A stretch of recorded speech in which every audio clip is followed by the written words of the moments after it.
Marcos capítulo 1, versículos 9 al 11.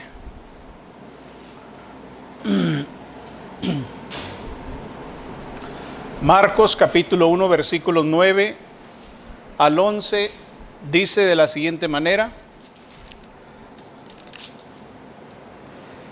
Aconteció en aquellos días que Jesús vino de Nazaret de Galilea y fue bautizado por Juan en el Jordán.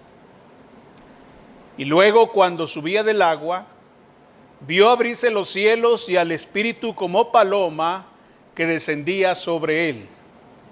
Y vino una voz de los cielos que decía: Tú eres mi Hijo amado, en ti tengo complacencia. El tema que vamos a estar meditando se titula El bautismo del siervo. El bautismo del siervo.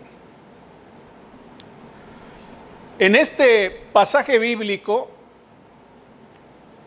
tenemos la aparición del Señor Jesús después de que lo vimos en el templo a la edad de 12 años. Todo lo que sabemos de los próximos 18 años de su vida se resumen en que él crecía en sabiduría, en estatura, en gracia ante Dios y los hombres, según Lucas capítulo 2, versículo 52. Ese es el resumen de los 18 años en que no sabemos con detalle acerca de la vida de Jesús. Esos años de silencio de la vida de Jesús fueron años de preparación, puedo decir preparación mental, física y espiritual para su obra como el Mesías, como el Salvador del mundo. Se nos dice en el versículo 8 de Marcos capítulo 1 que Jesús vino en aquellos días. Dice la escritura ahí, en Marcos capítulo 1, en el versículo 9, dice en aquellos días. ¿Por qué Jesús escogió ese tiempo para dar a conocer su identidad y su misión a los hombres? Bueno, porque era el momento adecuado. Juan el Bautista había abierto el camino como precursor del Señor. Las multitudes que venían a Juan eran muy grandes, era mucha gente. El ministerio de Juan el Bautista estaba en la cúspide y Jesús vino en ese momento porque Juan había terminado su obra y había llegado el tiempo de que menguara como siervo de Dios. Jesús vino porque era el tiempo señalado por Dios precisamente para que Él se revelara al mundo como lo que era. Entonces, en aquellos días, es decir, en el tiempo propicio, Jesús vino. Cuando Jesucristo hizo su aparición pública en las orillas del Jordán, fue un momento que cambió el mundo para siempre.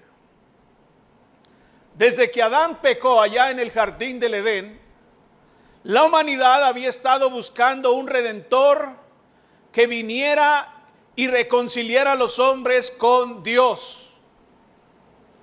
Desde el principio de los tiempos, la humanidad caída había estado esperando la aparición de un hombre perfecto que desafiara el pecado y a Satanás para liberar el alma humana de la esclavitud del pecado. Cada hombre que había vivido en este mundo, cada hombre que había vivido hasta ese día, era solo un alma caída, esclava del pecado y la condenación. La humanidad nunca fue capaz de librarse del pecado o de producir o levantar algún hombre para que los liberara de esa esclavitud en la que se encontraban, de tal suerte que el mundo se llenó de pecado y de una iniquidad aplastante. Pero el día que Jesús vino, el día que Él se hizo presente, todo cambió. Cuando Jesús aparece, nada permanece como estaba. Cuando Jesús aparece, hay un cambio en la historia de cada individuo de manera particular. Esto lo puede testificar Zaqueo, el gadareno, quien había estado endemoniado, la mujer que había padecido por muchos años por flujo de sangre, Saulo de Tarso, Simón, Pedro o cualquiera de las vidas que Jesucristo tocó cuando Él vino. Cuando Él vino, las cosas cambiaron. Hoy queremos ver estos versículos y considerar los eventos que rodearon el bautismo del Señor Jesucristo. Hay grandes bendiciones en estos versículos. Si nos tomamos el tiempo para escudriñarlas, para extraerlas, para hacerlas nuestras, sin duda alguna que vamos a ser muy bendecidos. Desde luego, cuando leemos sobre el bautismo de Jesucristo, también hay algunas preguntas que bien pudieran ser hoy respondidas. Tomemos entonces el momento para meditar sobre el bautismo del siervo. ¿Qué nos dice la Biblia sobre el bautismo del siervo? Bueno, según el versículo 9, vemos ahí una aparición. Ahí se nos muestra una aparición del Hijo de Dios.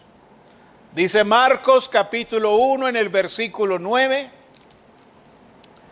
Aconteció en aquellos días que Jesús vino de Nazaret de Galilea y fue bautizado por Juan en el Jordán. Como ya he mencionado anteriormente, esta es la primera aparición registrada del Señor Jesús en 18 años. No habíamos sabido nada acerca de Él por 18 años. Y cuando aparece, viene a Juan el Bautista para ser bautizado por Él. Ahora, en el versículo 4, dice ahí la Escritura que Juan bautizaba en el desierto y predicaba el bautismo de arrepentimiento para perdón de pecados. Fíjese bien que el bautismo que Juan el Bautista estaba administrando era de arrepentimiento para perdón de pecados. En otras palabras, las personas que acudían a Juan no solamente confesaban públicamente sus pecados, sino que también se sometían al bautismo como un acto de fe en la palabra de Dios. Entonces, cuando leemos eso en el versículo 4, nos preguntamos, ¿por qué fue bautizado Jesús? Si el bautismo es para arrepentimiento y perdón de pecados, ¿por qué tendría que ser bautizado alguien que no tiene pecado? Alguien que no tiene de qué arrepentirse, alguien que no tiene nada que confesar con respecto a un acto perverso, con respecto a un pecado. Bueno, incluso el mismo Juan, cuando Jesucristo se presentó para ser bautizado, se opuso. Él presentaba oposición y le decía, no, yo necesito ser bautizado por ti.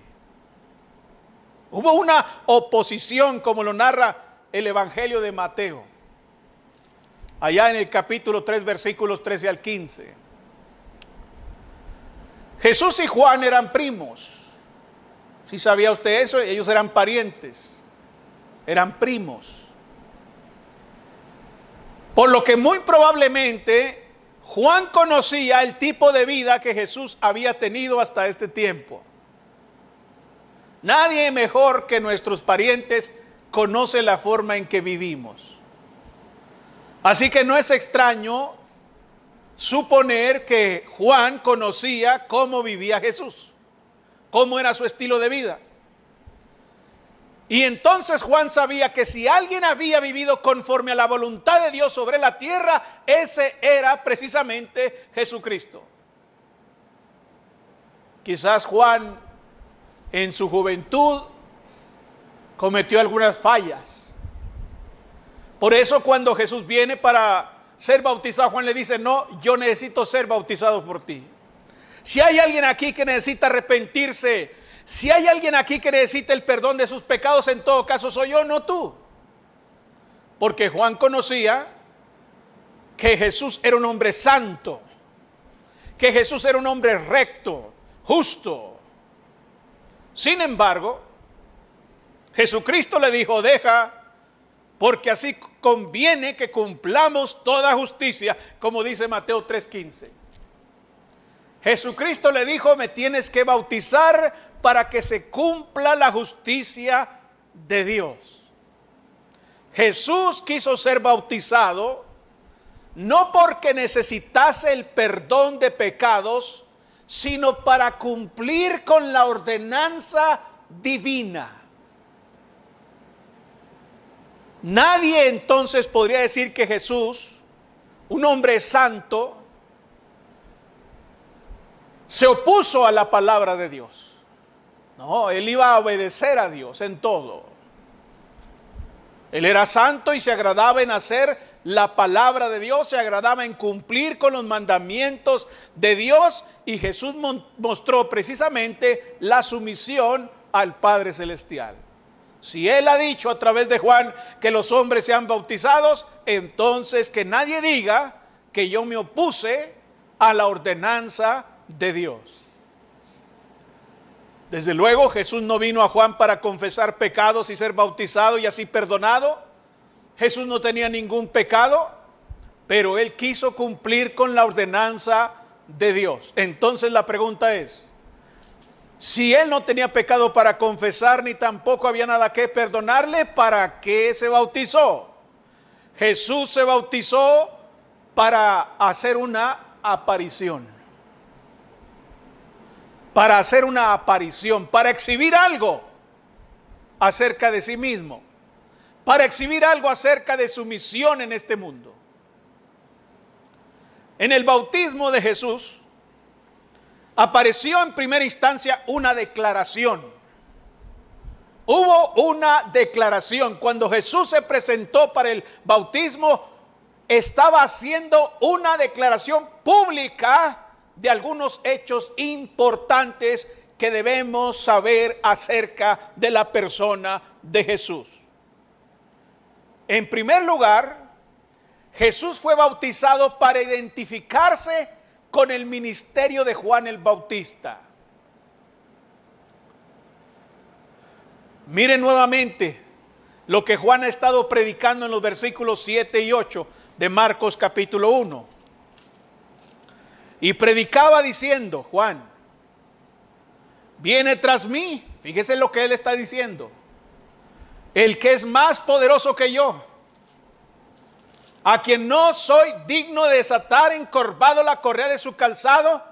Yo a la verdad os he bautizado con agua, pero Él os bautizará con Espíritu Santo. Eso era lo que predicaba Juan. Viene después de mí uno que es más poderoso que yo, y esto y esto. Entonces, cuando Jesucristo viene a ser bautizado por Él, es el momento preciso para que cuando Él es bautizado se exprese esta declaración, se expresa el cumplimiento de la predicación de Juan. Pero no es de que alguien iba a llegar y decir, yo soy el más poderoso, yo soy el que viene después de él. No, eso cualquiera lo puede hacer. Cualquier sujeto puede pararse y decir, yo soy ese que dice Juan. ¿Qué se requiere? Tiene que haber una declaración. Tiene que haber una aprobación, una confirmación divina. Jesús vino a Juan para poner su sello divino en lo que Juan estaba diciendo. Jesús vino a ser bautizado por Juan para decirle al mundo y al pueblo, yo soy el Mesías. Yo soy el que Él ha estado anunciando. En ese momento, cuando Él es bautizado, se lleva a cabo esta declaración. Jesús fue bautizado para que Juan supiera que Jesús es el Mesías. Fíjese lo que dice en el Evangelio de Juan, en el capítulo 1, en el versículo 33. Juan capítulo 1, versículo 33 dice, vean, Juan capítulo 1 versículo 33 dice la palabra del Señor: y yo no le conocía. Esto ya fue después del bautismo. Y yo no le conocía, pero el que me envió a bautizar con agua, aquel me dijo: sobre quien veas descender el Espíritu y que permanece sobre él, ese es el que bautiza con el Espíritu Santo. ¿Ven? Juan había predicado que venía uno que los iba a bautizar con Espíritu Santo. Y entonces cuando Jesús es bautizado, se aparece, se expresa, se manifiesta precisamente que Jesucristo es el Mesías. Y es lo que está diciendo Juan aquí. Cuando Jesús es bautizado, Juan conoce, junto con todo el pueblo, de que Jesucristo es el Mesías que había de venir. En Marcos capítulo 1, en el versículo 10, Marcos capítulo 1 versículo 10 dice: y luego cuando subía del agua, vio abrirse los cielos y el Espíritu como paloma que descendía sobre él. ¿Se fija? Hay una manifestación milagrosa.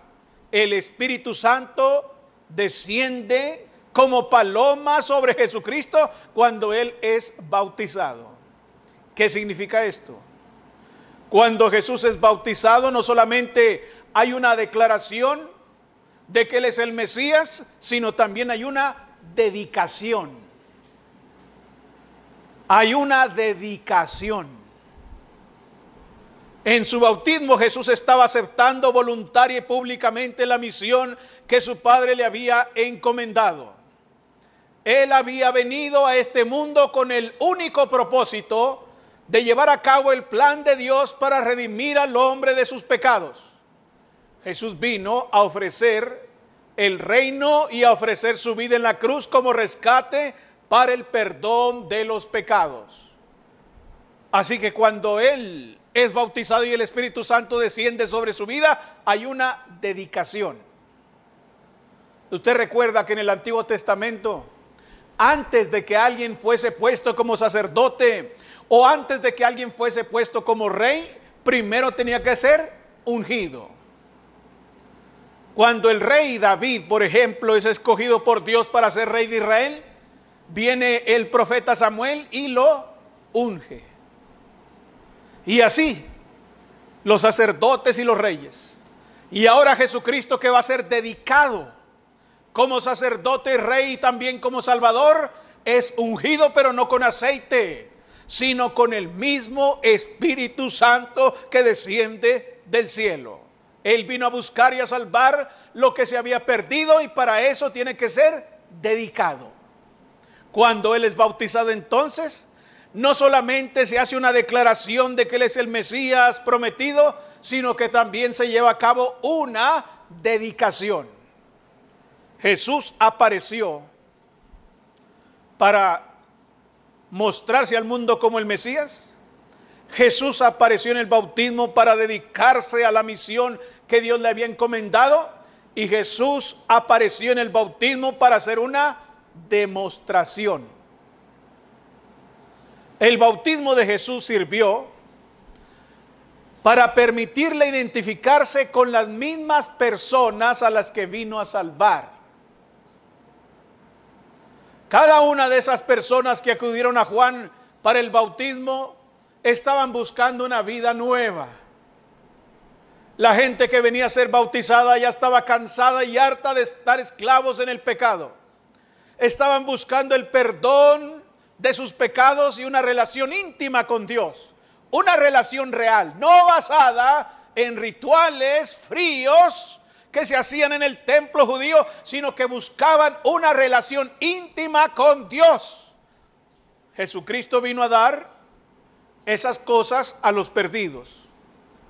Pero Él descendió hasta nosotros, se puso a nuestro nivel para lograr ese propósito. Él tomó un cuerpo humano para poder vivir entre nosotros y morir por nosotros. Y fue bautizado para identificarse con nosotros. Su bautismo lo identificó con aquellos a quienes vino a salvar. Les mostró que Él ya estaba aquí. el Salvador que habían esperado ya está aquí. Así que cuando fue bautizado el siervo, fue bautizado para mostrarse al mundo, fue bautizado para hacer una dedicación en su misión para morir por los pecadores, y fue bautizado para representar su propia muerte y resurrección. Cuando él es bautizado en aquellas aguas fangosas del río Jordán que descienden hasta morir en el mar muerto, porque allí empieza el Jordán. Pero ¿a dónde va el agua del Jordán? Van y descienden y se quedan y se estancan, quedan sepultadas en el mar muerto. Cuando Jesucristo viene a ser bautizado, Él solamente está anunciando que su vida de aquí en adelante tiene una cita con la muerte. Él se dirige a la muerte precisamente para lograr la redención, para lograr el perdón de nuestros pecados. Pero su vida no se quedará estancada en la tumba, sino que también resucitará de entre los muertos. Él va a la muerte, pero va a una muerte victoriosa. Jesucristo estaba demostrando con su bautismo que Él vino a morir, pero también vino a traer el perdón de pecados al levantarse de entre los muertos. Mis hermanos, gracias a Dios que vino por nosotros. Estábamos condenados y nos dirigíamos al infierno y no podíamos habernos salvado de ninguna manera sino a través de Jesucristo. Jesús dejó la gloria del cielo para vivir y morir en este mundo cruel, en este mundo contrario a su voluntad, en este mundo enemigo de Dios, y Él vino para salvarnos de las consecuencias eternas de nuestros pecados. Hace tiempo leí una historia que me parece pertinente contarla ahora. Se trata de la historia del abuelo y su nieto. El abuelo y su nieto. El abuelo llega a la casa del nieto. Es un nietecito pequeño, y cuando abre la puerta lo encuentra en un corral. Ahí está la recámara alfombrada, ahí están los juguetes sobre el piso, pero el nietecito está en un corral. Y cuando el nietecito mira al abuelo, le da mucha felicidad y extiende los brazos para que el abuelo lo abrace. Obviamente el abuelo también extiende los brazos y le dice: hijo mío, y va y lo levanta y lo saca del corral, lo abraza y lo pone en el piso y se sienta a jugar con él, con los juguetes. Y ahí están felices y contentos. De pronto llega la mamá del niño y ella viene con una cara de muy pocos amigos. Viene molesta y con voz muy severa le dice: pero niño, ¿qué estás haciendo ahí? ¿Por qué le dijiste a tu abuelito que te sacara del corral? Estás castigado porque te has portado mal. Así que fue hacia el niño, lo tomó en sus brazos y lo volvió a meter al corral. El niño comenzó a llorar, obviamente, porque él no quería estar ahí encerrado en el corral, sin juguetes ni nada, solo. Y comenzó a llorar y decía: es que quiero salir a jugar, quiero estar con mi abuelito jugando. Y dijo la señora: no se puede, usted está castigado. Y entonces el abuelo, pues se le quebró el corazón. Pero él no podía ponerse a pelear con la señora.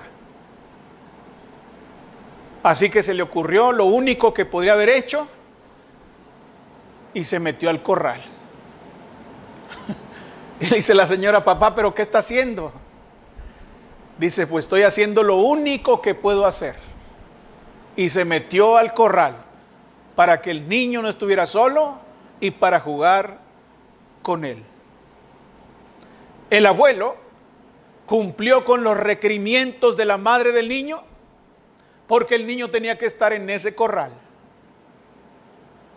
Y al mismo tiempo mostró su amor y compasión por el pequeño niño y descendió hasta su misma condición. Estuvo dispuesto a estar incómodo y metido ahí en ese corral para acompañar y en cierto sentido rescatar al niño de esa esclavitud. Eso mismo fue lo que hizo el Señor. Con amor vino a este mundo. Jesús caminó hacia el desierto de nuestras vidas tomando nuestra misma condición. Aceptó el sacrificio que todo eso implicaba para Él. ¿Y todo para qué? Para salvarnos de la condenación eterna y rescatarnos. Y además de eso, Él pagó el costo necesario para el perdón de nuestros pecados, y el costo fue su misma sangre, gracias a Él que vino por nosotros. Ahora, si regresamos a Marcos capítulo 1 en el versículo 10,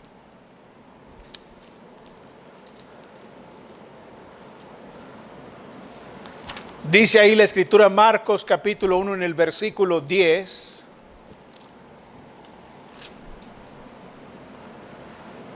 Y luego, cuando subía del agua, vio abrirse los cielos y al Espíritu como paloma que descendía sobre él. Ya hemos visto que el bautismo del siervo nos muestra una aparición, como aparece el Mesías para presentarse ante los hombres. Pero según el versículo 10, ahora, el bautismo del siervo nos muestra la unción del Espíritu. Jesús fue bautizado y sucedió algo maravilloso, algo extraordinario. Marcos nos dice que cuando subía del agua, ¿qué ocurrió? Jesús estuvo debajo del agua, y cuando subía del agua, no cuando salía, sino cuando subía. ¿Ven? Él estuvo abajo, porque cuando uno sube es porque estuvo abajo. Él no salió, él seguía en el agua, pero subía del agua. ¿Ven? Él fue sumergido en agua, y cuando subía del agua, vio abrirse los cielos y al Espíritu como paloma que descendía sobre él. Los cielos fueron abiertos. Hay una Biblia que se llama la Sagrada Biblia, versión oficial de la Conferencia Española del año 2011. Y esa Biblia, en lugar de decir que los cielos fueron abiertos, dice que los cielos fueron rasgados. Se rasgaron los cielos. La Biblia textual, en su cuarta edición, dice exactamente la misma cosa, que los cielos fueron rasgados y descendió el Espíritu Santo. En el momento que el Espíritu descendió, los cielos se rasgaron y vino sobre Jesús en forma visible el mismo Espíritu Santo de Dios. Fue un hecho extraordinario. No es de que de pronto Jesús es bautizado y entonces viene una palomita. No. Los cielos se rasgaron y el Espíritu Santo descendió en forma visible. Ahora necesitamos tomar un momento para considerar lo que sucede aquí. Porque el descenso del Espíritu Santo sobre Jesucristo cuando Él es bautizado nos presenta varias imágenes. En primer lugar, vemos una imagen que evoca un sacrificio. Hay una imagen aquí que evoca un sacrificio. El evangelista nos dice que el Espíritu vino como paloma. Como paloma. Y esto es interesante porque estos animales o esta clase de animales siempre están relacionados con los sacrificios. Sobre todo con los sacrificios de los pobres. Porque cuando los pobres no podían ofrecer un cordero, porque pues obviamente son caros, pues ofrecían algo de menor valor. Y dice la Biblia en Levítico capítulo 5 en el versículo 7, si el culpable es una persona muy pobre, de modo que no tiene forma de ofrecer una oveja, entonces ofrecerá 2 tórtolas o 2 pichones de paloma. uno como ofrenda por el pecado y el otro como holocausto. Dice la Nueva Biblia al Día, edición 2008. Entonces, como vemos, esta clase de animales están relacionados con el sacrificio. José y María, cuando fueron a presentar a Jesús al templo, también ofrecieron 2 tórtolas, allí en Lucas capítulo 2, versículo 24. En la mente de la gente entonces, estos animales están asociados con el sacrificio. En otras palabras, cuando los judíos ven al Espíritu Santo descender como paloma, no tienen la misma visión que nosotros. Para nosotros, ¿qué es una paloma? Bueno, para los habitantes de Ciudad Juárez, una paloma es un animal sucio que siempre está molestando ahí en los parques. Tienen todo sucio ahí, hasta la ciudad tiene que hacer algo para matar tanta paloma que se junta ahí. ¿Quién come palomas aquí? Nadie. Simplemente no se comen, ¿verdad? Pero los judíos tienen otra perspectiva distinta a la nuestra. Cuando ellos ven palomas, dado que durante años y años se han estado ofreciendo sacrificios, entonces ellos asocian este tipo de animal precisamente con los sacrificios. Exactamente como cuando veían un cordero de 1 año de nacido. ¿Qué venía a su mente? El sacrificio. Por eso cuando Juan el Bautista presenta a Jesucristo, al momento de ser bautizado dice: he aquí el Cordero de Dios que quita el pecado del mundo. Para nosotros los mexicanos, pues un cordero, pues nada más para hacer, no sé, birria, para hacer ropa. Pero para los judíos, cuando Juan el Bautista dice aquí el Cordero, obviamente estaban pensando en los sacrificios. Y cuando ven esta imagen en el bautismo, piensan también en un sacrificio. Otra cosa interesante es que las palomas en la Biblia son tenidas como aves asociadas con la paz, son animales asociados con la dulzura, son animales asociados con la humildad. Paz, dulzura y humildad. Incluso Jesús dijo: sean mansos como palomas. La mansedumbre, la humildad, la dulzura están relacionadas con este animal.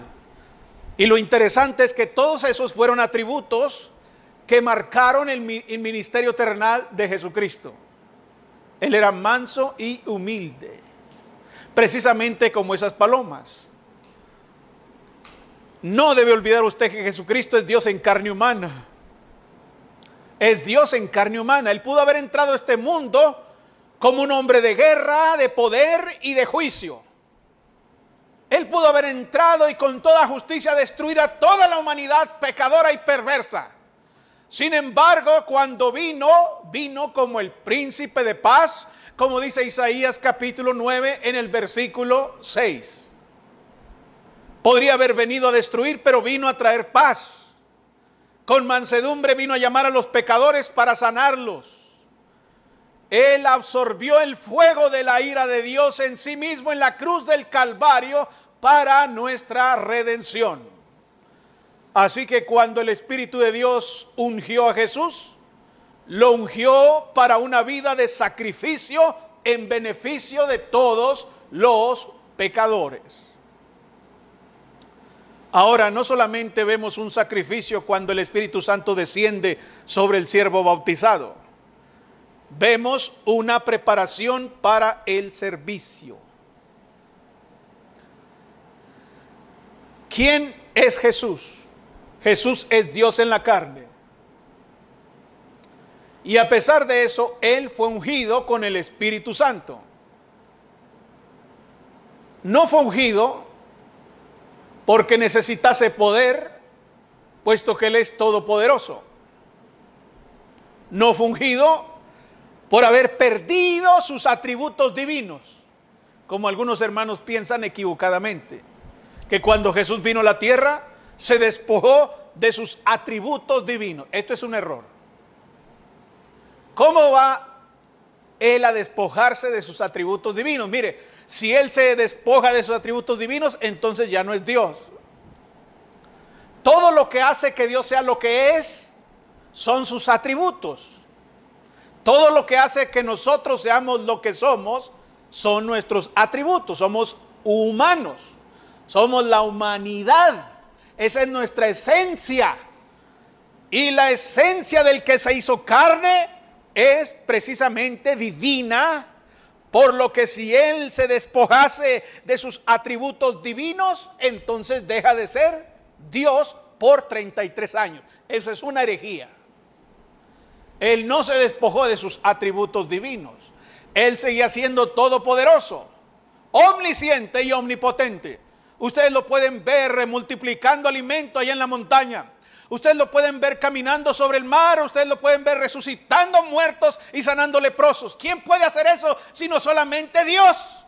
Es más, lo puede ver usted perdonando pecados con su palabra. Entonces, Él fue ungido con el Espíritu Santo no porque necesitase poder por haberse despojado de sus atributos. No, Señor. Él tomó forma de siervo. Dice el apóstol Pablo que siendo en forma de Dios, no se aferró en ser igual a Dios. No fue algo como Él quiso aferrarse. Entonces, ¿qué hizo? Sino que tomando forma de siervo, se despojó a sí mismo, siendo obediente, pero no de sus atributos divinos. En otras palabras, la encarnación no implica dejar la deidad, sino más bien tomar una forma semejante a los hombres. Y estando en la condición de hombre, fue ungido para servir a los hombres. Y eso es lo que dice Lucas capítulo 8, versículos 18 al 19. Dice el texto: el Espíritu del Señor está sobre mí, por cuanto me ha ungido, ¿para qué? Para dar buenas nuevas a los pobres. Me ha enviado a sanar a los quebrantados de corazón, a pregonar libertad a los cautivos y vista a los ciegos, a poner en libertad a los oprimidos, a predicar el año agradable del Señor. ¿Qué quiere decir esto? Que cuando el Espíritu Santo viene sobre Jesucristo en el bautismo, fue una preparación para el servicio, para dar buenas nuevas, para sanar a los quebrantados, para pregonar libertad a los cautivos, para poner en libertad a los oprimidos y predicar el año agradable del Señor. Fue entonces un momento de preparación para el servicio que Él iba a llevar a cabo. Todo lo que Jesús hizo, lo hizo como un hombre lleno del Espíritu Santo. Como hombre lleno del Espíritu Santo vivió una vida perfecta y recta. Él satisfizo las justas demandas de la ley de Dios. Cumplió perfectamente todas las reglas y normas. Y como hombre fue a la cruz a morir. Y como hombre murió en la cruz del Calvario para derramar su sangre inocente y perfecta. Pero siendo Dios, se levantó de entre los muertos. La muerte no pudo vencerlo. La vida de Jesús establece un tremendo ejemplo para nosotros. Nunca viviremos vidas perfectas nosotros, porque hemos experimentado algo que Jesús nunca experimentó. Nosotros hemos experimentado el pecado. Jesús nunca pecó, nosotros sí. Por eso no podemos vivir vidas perfectas, éticamente hablando. No podemos, porque hemos experimentado con el pecado. Lo conocemos, lo hemos saboreado. Nos hemos revolcado como cerdos en el pecado. Usted ve a los cerdos cómo se deleitan, ¿no? en el lodo. Dice la Biblia que si usted limpia a una cerda, a una puerca, ¿qué hace la puerca? Aunque está rosita y limpiecita y bonita, en cuanto puede, en cuanto tiene la oportunidad, va y se revuelca en el lodo otra vez. Eso lo hace por instinto, no porque sea un cerdo en sí. Nosotros nos revolcamos en el pecado como perros, volvimos a nuestro vómito. Eso es lo que nosotros hemos experimentado y Jesús no. Por eso necesitamos ceder nuestra voluntad y nuestros derechos al poder del Espíritu Santo de Dios y permitirle que guíe nuestras vidas. ¿Qué dijo Pablo en Efesios capítulo 5? Dijo: sed llenos del Espíritu. No os embriaguéis con vino, antes bien sed llenos del Espíritu. Vean ustedes, cuando una persona se embriaga de licor, pierde el juicio. La gente dice: no le haga caso porque está controlado por el licor. Es el licor el que habla. Es la cerveza la que lo hace decir esas cosas. Está ebrio. El ebrio ya no se ve igual. Cuando está sobrio, está ahí todo tranquilito, así bien vestido, en su sano juicio. Pero cuando se emborracha, es otra persona. Puede andar todo desfajado y no le preocupa. Dice cosas que sobrio no diría. Hace cosas que sobrio no haría. ¿Ven? El licor transforma su vida radicalmente.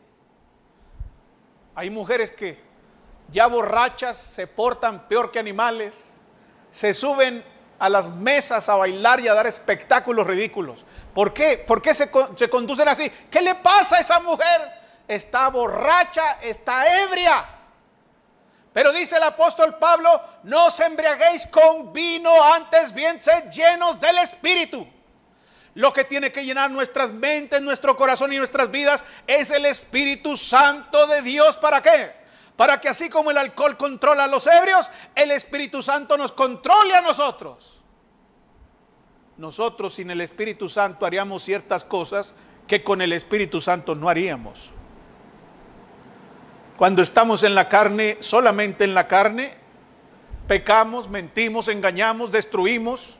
Somos malvados y perversos, somos una miseria para este mundo.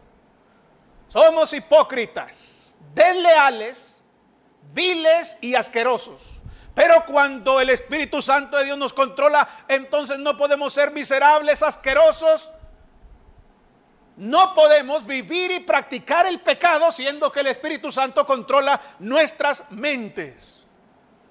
No os embriaguéis con vino, sino sed llenos del Espíritu Santo. ¿Cómo? Cantando y alabando al Señor en vuestros corazones. La palabra de Cristo mora en abundancia en vosotros. ¿Ven? El Espíritu Santo nos controla, nos guía a través de la palabra escrita. La espada del Espíritu es la Biblia y es la semilla, es el elemento por medio del cual el Espíritu Santo va a controlar nuestras vidas. ¿Ven? Yo quiero robar, estoy en la carne y yo quiero robar. Pero cuando el Espíritu Santo está en mí a través de la palabra que me dice: no robe, Señor. El que hurtaba no hurte más y no trabaje. Entonces, ¿qué voy a hacer ahora? Ya no robo y me pongo a trabajar. Y va a decir: ay, usted es muy bueno. No, no soy bueno. Estoy siendo controlado por el Espíritu Santo. No mintáis los unos a los otros, dice Pablo. Bueno, ya no digo mentira. Y la gente dice: ah, usted es un hombre muy honesto. Bueno, soy honesto solamente porque el Espíritu Santo me está controlando a través de su palabra. Él me ha dicho que no diga mentiras y entonces no miento. ¿Ven? Hablad verdad cada uno con su prójimo. Yo hablo solamente la verdad y nada más que la verdad. Y entonces la gente dice: ay, usted es una persona con grandes valores. No, señor. No es que yo sea bueno, sino que estoy bajo la influencia o el poder o la guía del Espíritu Santo de Dios a través de su palabra. Aquí está la manera en que Dios quiere que vivamos rectamente, y cuando nos sujetamos a eso, somos llenos del Espíritu. Somos personas espirituales y Jesucristo vino a mostrar precisamente ese camino. Cuando Él fue bautizado, fue ungido con el Espíritu Santo para mostrar que Él era un hombre lleno del Espíritu Santo de Dios, y es exactamente lo que tenemos que hacer nosotros. Hay que vivir vidas llenas del Espíritu Santo de Dios. El domingo les decía que había que ir a predicar el Evangelio y parece que muchos se asustaron o que no vinieron. Pero si ustedes leen con cuidado la Biblia, cuando una persona predica el Evangelio, cuando una persona no puede cerrar su boca, sino que sale al mundo a hablar del Evangelio, ¿saben por qué pasa eso? Porque es lleno del Espíritu Santo. En todos los casos donde vemos que la gente habló de Dios, compartió la palabra, siempre en el contexto dice que fueron llenos del Espíritu Santo, ¿ven? Fueron llenos del Espíritu Santo y hablaban. ¿Qué les dijo Jesús a sus apóstoles? ¿Qué les dijo? Que serían llenos del Espíritu Santo.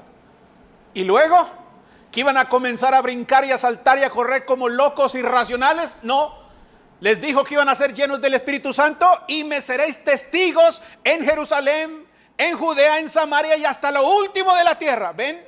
Cuando ellos fueron llenos del Espíritu Santo, lo que siguió fue que testificaron, hablaron, predicaron la palabra de Dios.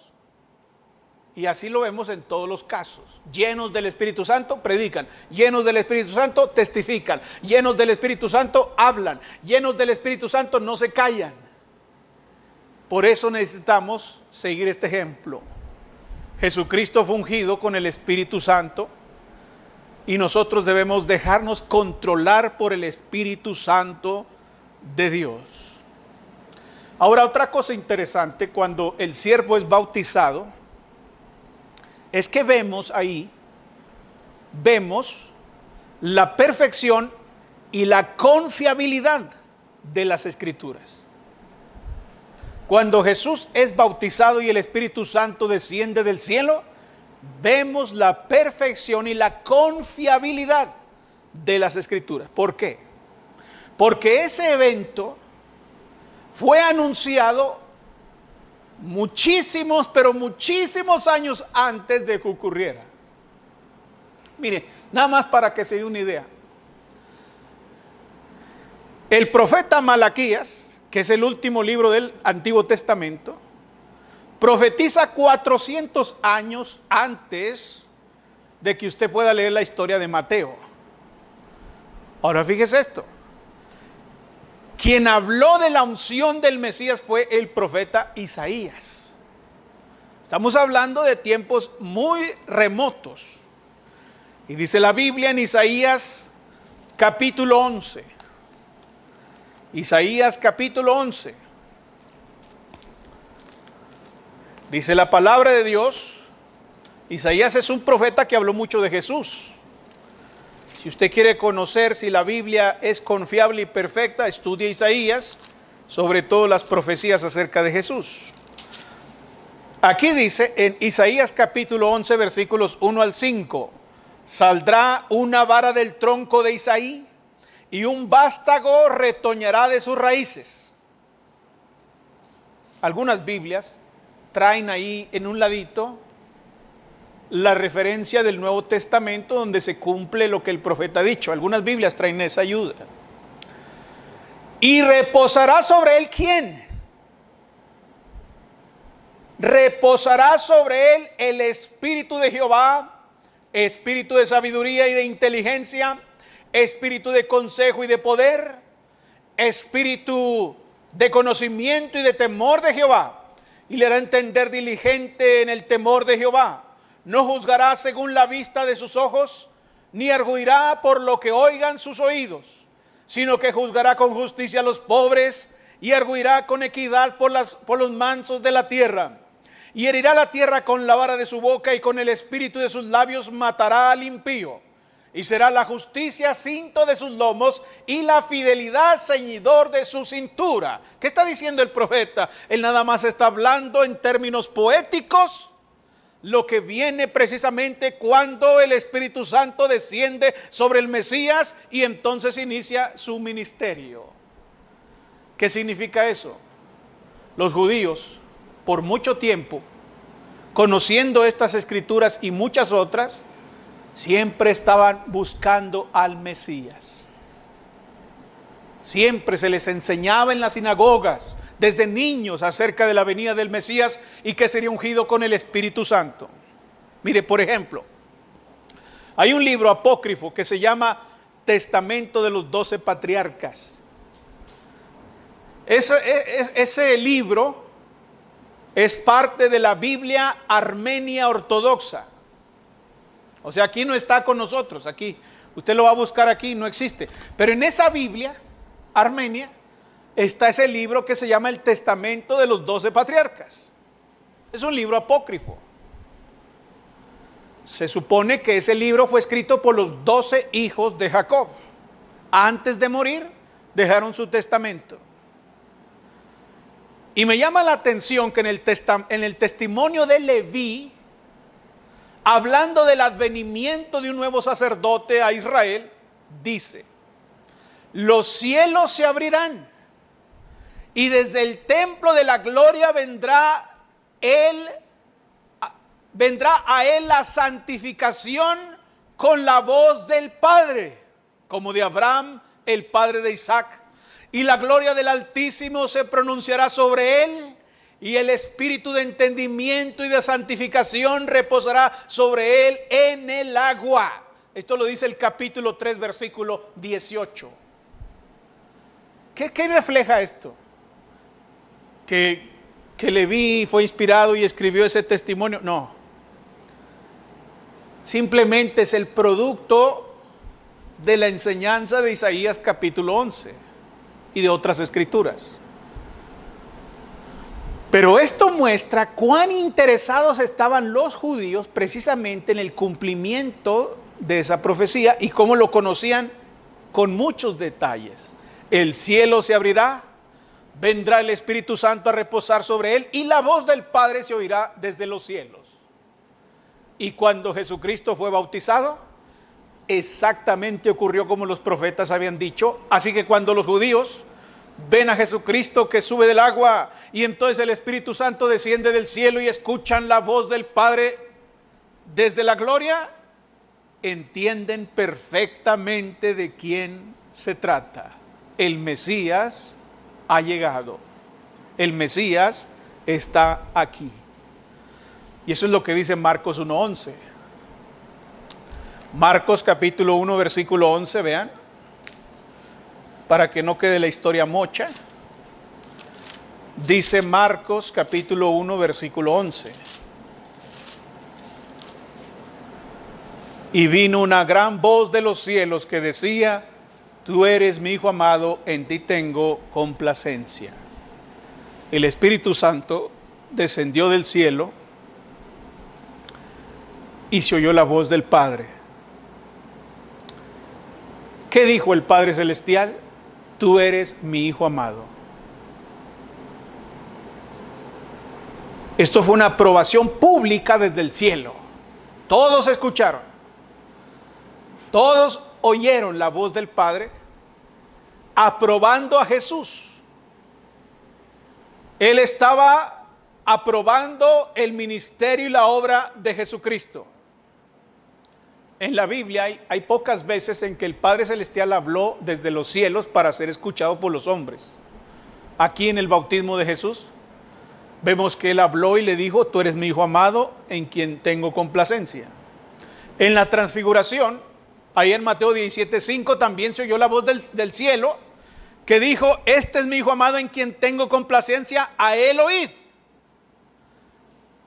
Dios no solamente aprueba a Jesús como el Hijo, sino que también está complacido con él. Le es grato, le es agradable. El Señor Jesucristo siempre fue motivo de placer. Mis hermanos, esto es interesante. Durante 4000 años Dios ha estado mirando sobre la humanidad y lo único que han visto sus ojos es pecado, fracaso y debilidad. Eso es lo que ha visto Dios durante 4000 años. Pero de pronto cuando mira a Jesús, ve santidad, perfección y poder, justicia, misericordia y paz. Por eso cuando Él habla del cielo, dice, este es mi Hijo amado en quien tengo complacencia. No encuentro complacencia en ninguna otra parte. No encuentro complacencia entre los sacerdotes, no encuentro complacencia en el pueblo, no encuentro complacencia en ninguna parte, porque el mundo está lleno de tinieblas y maldad. Pero aquí viene Jesucristo, que es como un faro en la oscuridad. Lo que el Padre dice fue una aprobación personal. Es algo que Él dice: yo estoy complacido. En otras palabras, Dios mira a cada individuo personalmente. Esto es interesantísimo, hermanos. Esto solamente es posible gracias a la omnisciencia de Dios. La omnisciencia de Dios se manifiesta en que Él puede conocer cada vida en particular, minuto a minuto. Cada vida, no en bola, no en grupo, sino de manera íntima y particular. Durante 30 años, el Padre ha estado observando a Jesús mientras crece y madura. Lo vio interactuar con María y José.